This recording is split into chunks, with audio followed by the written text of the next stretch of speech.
There's nothing worse than an overtired baby. It's really hard to get an overtired baby to sleep. So how can we catch that baby before they get to that stage? Babies can go from being quite happy to overtired really quick. I think the biggest thing with parents is you don't realise that your baby doesn't need much awake time. Right. So they're getting kept awake a little bit too long.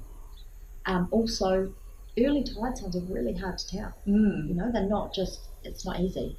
So what do we look out for? I would suggest you look at the time and early tired signs.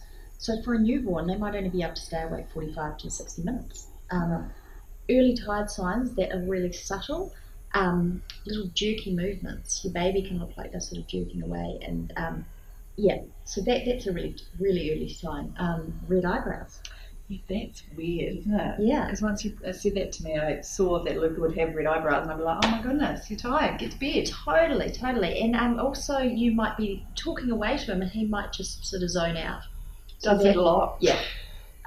Looking away, zoning out, and that's another really early tired sign. So that can happen way before the screaming or the upset or the yawning. Something I've noticed, so Luca will be up, he's supposed to be awake 2 hours, say, at about 1 hour, he's like showing tired signs, like he's yawning, and it looks like, I'm like, really? He's only been up an hour? Does he almost look like he's bored?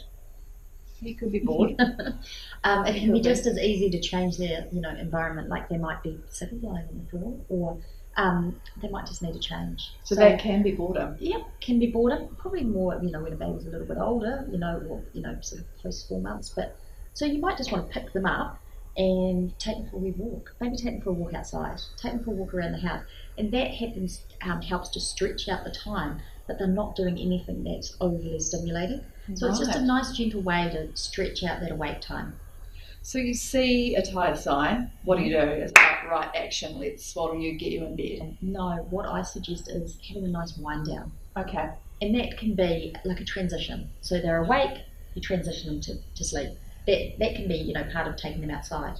So you're taking them into their room, you are swaddling them. If they're swaddled, you're putting on the white noise, and you're transitioning. So they're not just like, okay, you're awake, now you're going to bed. Yeah. So it just eases them in. It's like us having a bit of a routine before bed. Okay, Yeah. fantastic. If you want to check out more tips on how to get your baby to sleep, just go to allthingsbaby.co.nz.